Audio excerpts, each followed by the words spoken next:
Welcome, my friends, to another episode of Tales from ds106.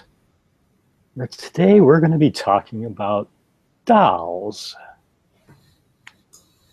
I'm your host, Paul Bond, with our co-host here, Jim Groom. Hello, boys and dolls. So we had 3 dolls in here, and we're going to focus on 2 of them, really. First one is the Living Doll, episode from The Twilight Zone. I love The Twilight Zone. Twilight Zone, and in some ways, is the inspiration for a previous DS106 called the DS106 Zone.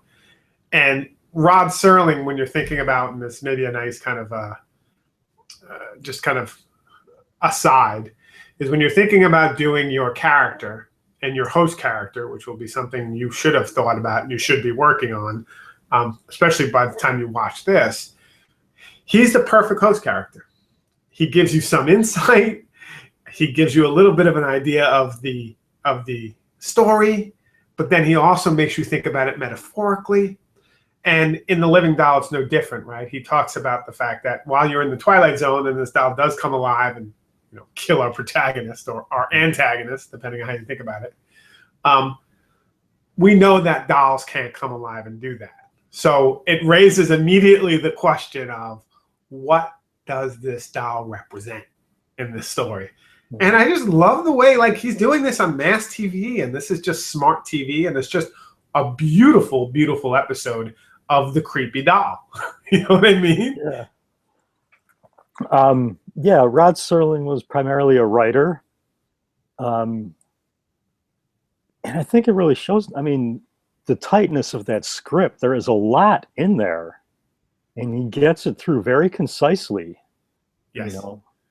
Like what is driving, was it Eric Streeter, Telly Savalas? Yes, that's right. There's, a real psychological depth to that he gets across very economically. And it's interesting you should say that, because one of the things that really strikes me about this episode is Telly Savalas' character. And I've seen this many times in the 70s and the 80s as I was growing up. This was one of the great Twilight Zone episodes, and it is one of the great Twilight Zone episodes. What I tuned into this time that I hadn't necessarily other times is Telly Savalas' angst, right? He has a real angst in relationship to this doll. Not only that he thinks he's gone crazy, but he thinks that his wife is framing him, his wife and his assuming stepdaughter. And he thinks so. Why? He thinks so because he obviously, according to the script, can't have children. And he sees that his wife is mocking him for that. And if you take that one extension earlier, he says in the beginning of the story, I don't want any of that Freudian nonsense, right? Like he said, don't hit me with that. At the same time, this is a completely Freudian story of him completely feeling the lack of his inability to have children and quote unquote manhood. And it plays out in this horror story where the doll is the kind of projection of all of his fears and all of his kind of lost desires and all of his inabilities. It's a really wild, deep, thoughtful literary story. Yeah, that's something that came with me. The idea of who is the monster. Actually, Nora, I think, brought this up in her blog as well. Who's the villain in these episodes? Because he's the protagonist, but he's just boiling over, with that anger and that self-loathing. And when he's taking the doll into the garage with the vice and the blowtorch, like there's that sadistic pleasure that he takes in it. Totally. It's really scary if you think about it. Yeah, and he keeps on trying to run the saw through its neck. Yeah. And it's just like you see the sparks coming up, and you see him just like waiting for the expectation he never gets. And you spoke about Rod Serling as a writer, and I want to go back to that for a second because, the story is fairly simple. You could do it in any house, right? Like, it's not complicated. Like, and if you're thinking about doing little tales, like this is a great model. But, and it's all in the writing. For example, when his wife and daughter come in, and the wife says, don't say anything to Eric, to the daughter, go upstairs. And then he finds them, and immediately he's interrogating them. How much did that cost? What did you buy that for? Blah, blah. And it's beautiful because it's so real. Like, the monstrosity of Eric is in the quotidianness of those battles and in those struggles, and where those peevish difficulties often relate to, and his wife gets to this again and again, what's really bothering you, right? What's really the matter? And this story is all about plumbing the depths of Eric and what's really the matter. And it comes down in some ways to his inability to think like he can provide. And obviously that comes out financially right away, like we can't afford this, but then also in terms of a family, in terms of making a family, in terms of cultivating a family. And God, I don't think I want him to be my father. He's a nightmare. Yeah, right, because the doll's the sibling that he can't provide. Exactly. Yeah. And he does say that. It's just, it's dark, but it's not dark. I mean, Tina is dark. The talking doll is dark. I think I could learn to hate you. Like, I think I will kill you. Or she says something like, Tina won't forgive you. Like, there's also like the doll becomes this repository of the inability to forgive, and that there's a line you've passed. And it's not the daughter or the wife saying that, although maybe that's how they feel. It's the doll. So it's a really beautiful triangulation of emotions between this family, and they all land in this doll. Yeah. And like, what's inside Eric and what makes him scary. I pulled up a few screenshots. Let me see if I can share some of them. Absolutely. I can get them up front.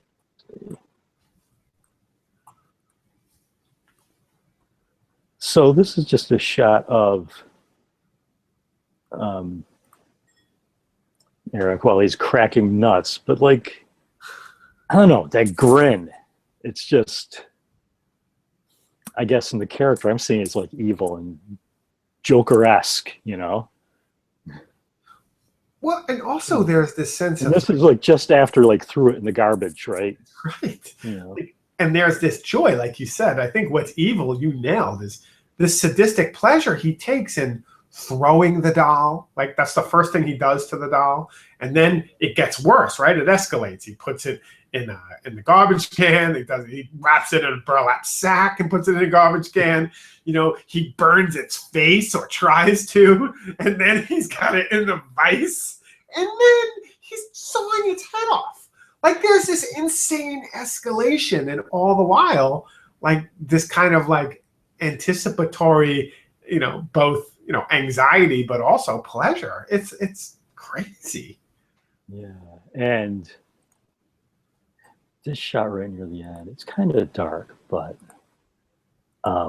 so is Eric. Yeah. But this is like, just before he takes his trip. But I love this shot because you've got that shadow across him. So he's in the crosshairs. Yeah. I mean, it's beautifully subtle, but you see it in this scene, like as he's lying there, as he gets up, he's the target, and it's not overstated, but it's just a beautiful way of using photography to get that idea across, and that anticipation, it's like in the back of your head. Someone's taking aim to him.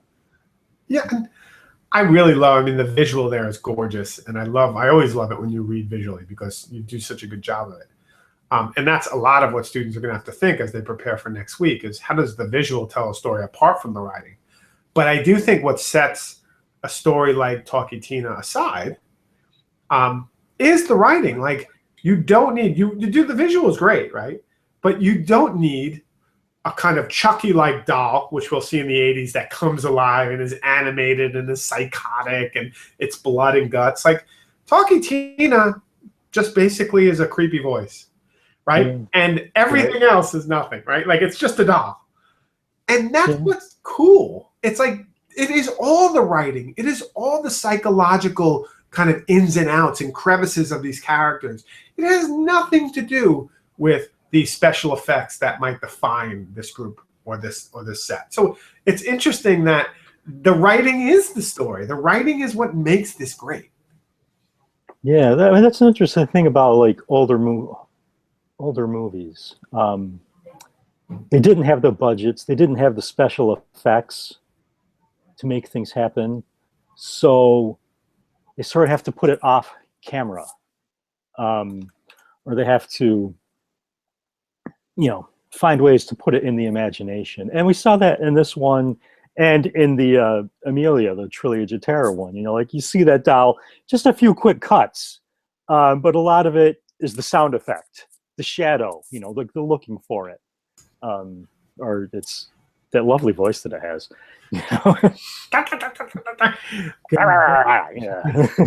it's a nice transition point, and we should probably take it, right? Like, Okay. So one of the things about the Zuni fetish doll, right, is it's this Aboriginal doll, assumingly, but at the same time, Zuni is a Native American tribe, and then you have this idea that it's maybe an African doll. Like, so the whole lineage of that doll is bizarre, and it's a curio, right? It's kind of this thing, and it's like this weird, almost inappropriate doll you would find, that you buy for someone almost as a joke. But as she puts the doll on the table and she kind of takes the doll out and the doll becomes a character, right? The thing that struck me again, like with Talkie Tina about this episode, was the fact that it was all about her and her mom. The fact that she had left her mom's house, the fact that she was living on her own, that she had a date with a man, that she potentially didn't want to spend Friday night with her mom, and the guilt associated with that, and this kind of, unbounded like relationship with her mom that she was working through. And again, that relationship becomes projected and seated upon this, strange curio that then goes about, the process of trying to mutilate her. But like, there is this weird happening, this is weird transference of these fears and horrors, right? And I'm just really compelled by how that came out. And I think one of the things that I think what's interesting is King said, and I think this is a good quote, we make up horrors to help us cope with the real ones. And it's funny how the horror for Eric is this notion of, his inability to reproduce, or his inability to kind of, be the father he wants to be. But there's also this notion with Karen Black's character, Amelia, where she can't come to terms with her relationship with her mom and the fact that she wants independence and freedom. And it's interesting how this story progresses for her to get there, right? Because there is a sense at the end of the story that she's going to have some freedom from her mother. And it's twisted, but the story does lead to that. So I was just struck, because you could put a lot on that character. I mean, that little doll is, in some ways really racist, is culturally inappropriate, has all these questions attached to it. And I think it defines a culture and a time. But I think what we put on all that notion of the other and the horrific and this little kind of notion of, distinct is also in some ways the darkest remnants of our mind. Yeah. My screen froze, so I lost half of that conversation. That might be good for Hopefully you. Google picked it up.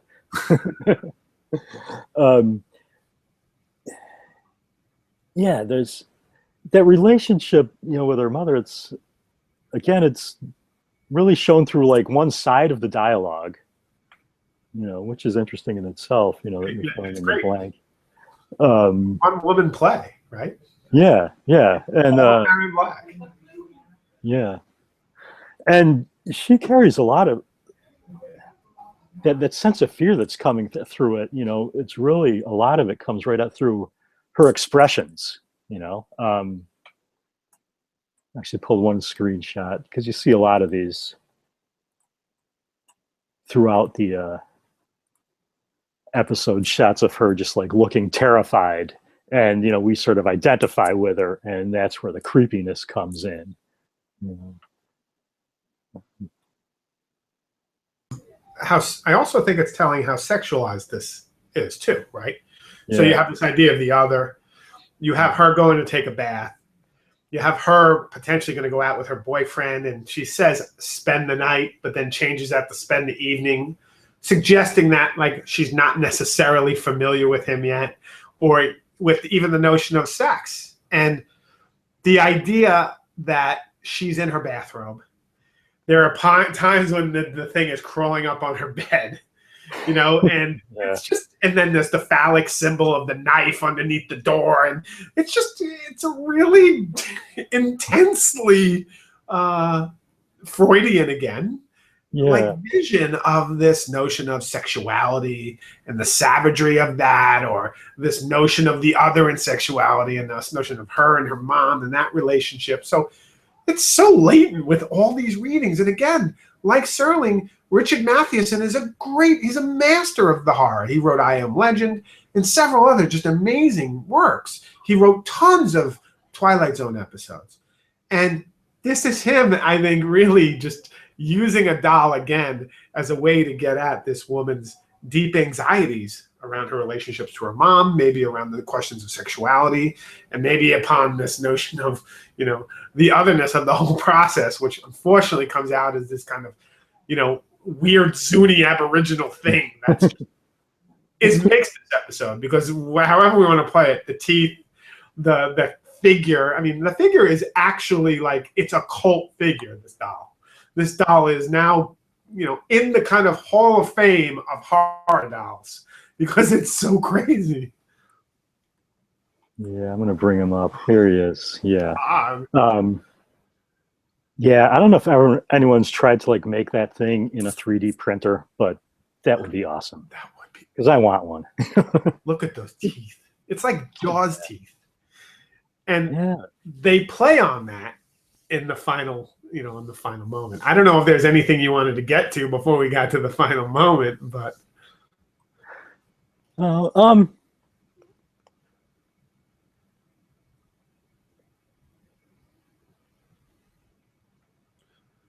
you look very contemplative.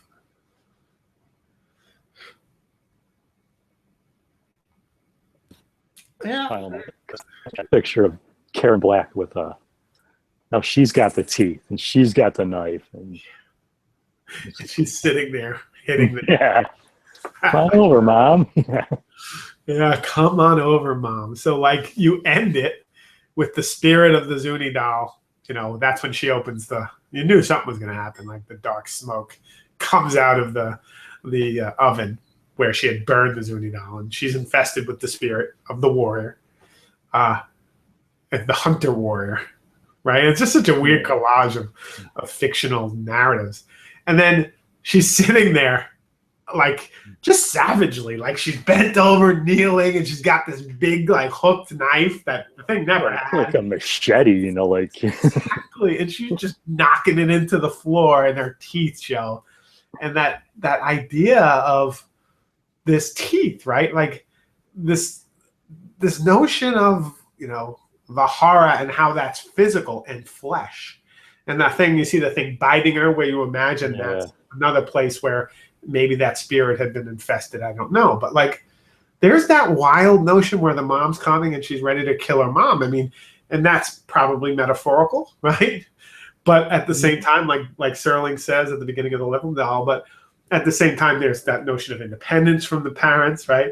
The notion that she's now a woman, so I don't know if that's, I don't know, that reading immediately becomes complicated by a whole bunch of other forces. But it's just, maybe in some ways that's why it's such a memorable, but also a very dark episode. And, all that, the Freudian stuff that's going on, it's really very subtle, I mean, it's there and very present, but they don't hit you over the head with it at all, They don't. It seems as if, that's the whole thing. It seems like that's all just subtext to the real thing, is like the doll's ready to run around the apartment. And you see you get the point of view shot from the doll, and like she puts the doll in the suitcase, and like there's all these ingenious moments with the doll, and the doll's cutting itself out. It's born out of this like thing. It's like there's so many beautiful moments with the doll. Like the doll is awesome. But like it's that conversation on the phone in the beginning. There's another one when she cancels with her boyfriend, and the boyfriend's like, well, you know, you don't have to. And she's like, well, I know I don't have to, but it's my mom. I don't want to. Like, so there's that struggle. And then there's the calling mom over to finish her off. Like, so those texts, those kind of subtexts of the phone calls, which could just be filler with a bad writer, is the very mana of the story with a great writer. Yeah. And there's other shots that I love. You talk that your birth, you know, coming out of the bathtub, but that's like a pre-Rambo. Like that's like Rambo before Rambo, or like, you know, I remember there was that movie with the pirates, and there's a movie where the guy's head is coming out of the water and he's got a knife in his face. Yeah. Well, I'm thinking back to actually Freaks. That again, Stephen King brought up. One of the circus freaks is the what is it, the human worm? I don't know but the guy has like no arms or legs. And you know, towards the climactic scene, they see him like crawling as he does with a knife in his teeth. You know, like it's a really chilling scene. On the other hand, you look at it and laugh because like, well, what's he gonna do? Yeah. And isn't that interesting too about the doll? Like you think for a second, like what possibly could the doll do? Yeah. And then the doll proceeds to, you know, absolute. Like the doll is frightening. Like they did a pretty good job, like with the chattering teeth and the doll figuring out how to open the door and, you know, putting the knife under there, like always present and always really, really menacing. You know, and it's just beautiful. I do really enjoy this. And, you know, horror is right. One of the things with horror, it is all about psychological mind play, and we're going to see more and more. Like probably the best horrors are all about like those deep fears that we foster that are just the paratext, right? Like they're the subtext. They're not something you ever really. They're not the thing that you're focusing your horror on. It's everything around it. Like, you know, a good example, the great late Wes Craven, right? Nightmare on Elm Street. Freddy Krueger is the kind of figure, right? But the horror is, right, the suburban reality, right? Like all the things hidden between like mom's an alcoholic, dad's divorced. Like the horror is actually the broken social structure. Freddy Krueger is just a result of that.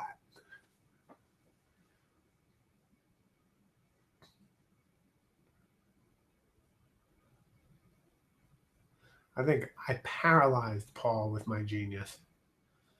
It's good though when you can do that.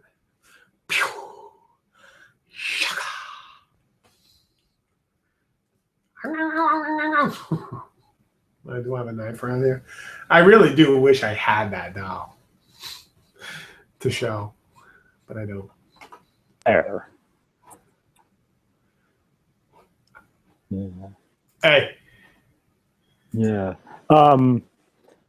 And actually, in the blogs, Cherish brought up an interesting thing about the Zuni warrior.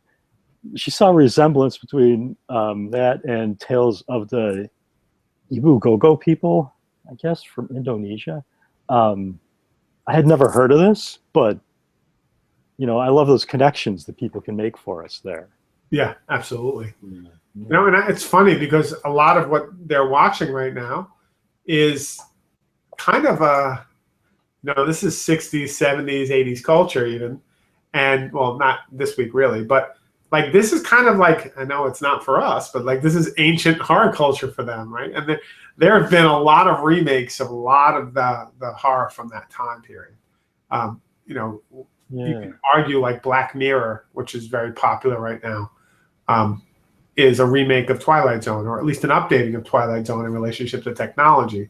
So it's not like these stories and themes have gone away, right? Like they're with us, but like they're still very much, you know, present and being updated. And I think probably for me the most interesting idea of a doll now would be like, how would you translate that in our day and age? Like, what would that doll look like? Like, for example, a quick example, Chucky. You know, Child's Play, famous movie from the 80s, basically kind of like a Cabbage Patch Kid gone wild. And what's interesting is, I don't know how, it's some stupid 80s plot where there's a serial killer, his spirit gets in, kind of like the Zuni doll, gets inspired within this doll, and then Chucky becomes a serial killer doll. And serial killer, like we've already talked in the previous class, True Crime, is very much a kind of product of a moment, right? The focus on serial killing, the hype around serial killing, and 80s was that moment. And so it's interesting how even that doll movie was very much a tale about the 1980s and about the culture of the 80s and the anxiety of the 80s. And what would be the anxiety around a doll in 2015? It's an interesting question, right? Like, what would that anxiety look like? Yeah, that's something I had read about, I guess, going with like, murder mystery type plays, like around the end of the 19th century, beginning of the 20th, a lot of these stories centered around like poisonings, because that was a real fear that people had. Food security, things that you eat can kill you, when you didn't have refrigeration and stuff like that. So that was like the subtext that was there. And then the 80s, like stranger danger type things. We see that in a lot of stories these days. Yeah. What's the modern one? I'm not sure. I mean, the Slender Man, again, that's right. The stranger danger type thing. Totally. And I think a lot of it would, I think that's where Black Mirror has some of this figured out. Like, a lot of this would translate to technology, right? Like, how does technology mediate it? Because, for example, technology mediates the Zuni doll example because she's always on the phone, right? The whole idea that there's the technology of the phone allows this notion of the outside world that she's cut off from, allows this notion of a dialogue to give us insight that is only one-sided, but it provides, right, a vehicle through which we understand the story. The technology is not necessarily the only point of the story, but it frames a way to tell that story, right? Because I think some of the basic themes are still there, right? Our relationships to our parents, our insecurities, our visions of identity and sexuality and all these things. So I don't think they go away, but I do think they change in relationship to the moment, right? Yeah. And another thing, the idea of the doll, like that's something I was thinking today in response to something else that someone wrote, that it's like the fun toy that kids have, their companion. And the idea that one can go bad, I guess that's kind of scary. But then there's also that idea of the voodoo doll. Yes. Which we saw in Creepshow at the end. It's like, sort of like a weaponized toy, I guess. Absolutely. Good call. And these dolls aren't quite voodoo, I guess, but there is like that spirit that's within them. Yeah, I think that's right. I mean, this notion of the spirit and the spirit being captured within this humanoid-like thing, right? I mean, I think that's the other thing. Like, they're humanoid-like. We see some of the anxieties in sci-fi, for example, which in the 80s start to really cross over pretty closely with horror. Alien, for example, is a great example of horror sci-fi, the 79 film. But interestingly enough, who is the horrific figure? The alien, obviously, but the alien is just doing what the alien does. It's Ash, the kind of the droid, right? The kind of I'm not finding the right word. Yeah. For lack of a better word, an android, right?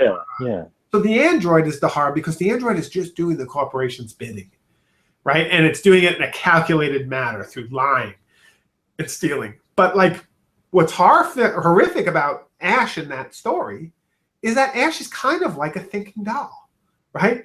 Ash is a humanoid-like. It's human-like, but it's not human. But when you inspire it with humanity, it becomes, right, like unheimlich, right? Like that German term, like it becomes uncomfortable. Something's wrong. Like and Unheimlich is the whole. It's like a whole. There's a whole version or vision of the notion of Unheimlich in German storytelling, in German horror tales, like this notion of the unnatural that gets to it. And I think the doll in some ways is unnatural. It's the humanoid thing, and then it comes to life, like the Zuni doll or Talkie Tina. There's this haunting unnaturalness to it that's really kind of creepy. Like there's a working on a creepy level too. Like there's that creepiness that can't be discounted. We could talk about Freud and everything else till the dogs come home, but the creepiness needs to be kind of when Talkie Tina's talking at him or talking to Eric, it's creepy. Yeah, that article on pediophobia brought up the idea of the uncanny valley. You know, like at some point, the doll gets so lifelike that it's freakish. You know, Exactly. like it's nice, it gets better, but then no, you know. And I want to. I think I don't know for sure, but I think. Yeah, Unheimlich is uncanny, right? You know, the opposite of what is familiar. But I think there was a German horror story writer, and I'm forgetting his name. It was like, E.T.A. Hoffmann. And he wrote a story called The Sandman. And The Sandman is a famous German horror story. And E.T.A. Hoffmann kind of framed this idea of, right, you know, the unnaturalness or Unheimlich, the uncanny. And it was a lot of people consider it one of the cornerstones of horror and horror film. And I think the doll stories fit into that, kind of like the clowns.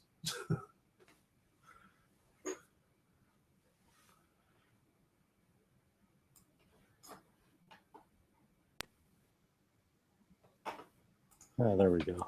Yeah, and let's make this point right now, and then I'll stop. But like, so right now there's these lifelike robots being developed at Osaka University. So we have, I guess if we were looking for the doll story, and we have this a bit in Blade Runner with the replicas or replicants, but there are these dolls, and this is one of them, right? And this is a robot developed by the roboticists at Osaka University, right? And it can pretty much like mimic human functions. It can blink, it can breathe, it can speak. And it can recognize speech patterns, touch, and then respond in kind. So already in our day and age, we have what might be considered in Blade Runner replicants, right? We have these human functioning dolls. And that's truly creepy. Just look at this thing. Totally creepy.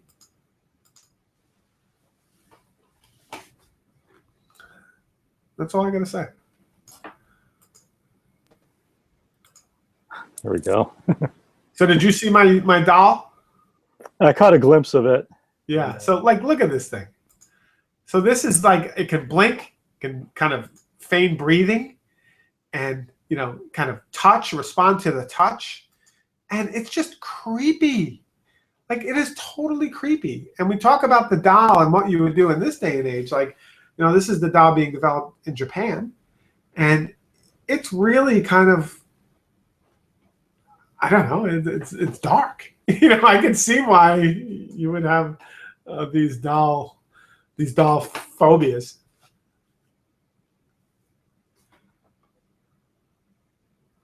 All right. How you doing, Paul? You with? You against?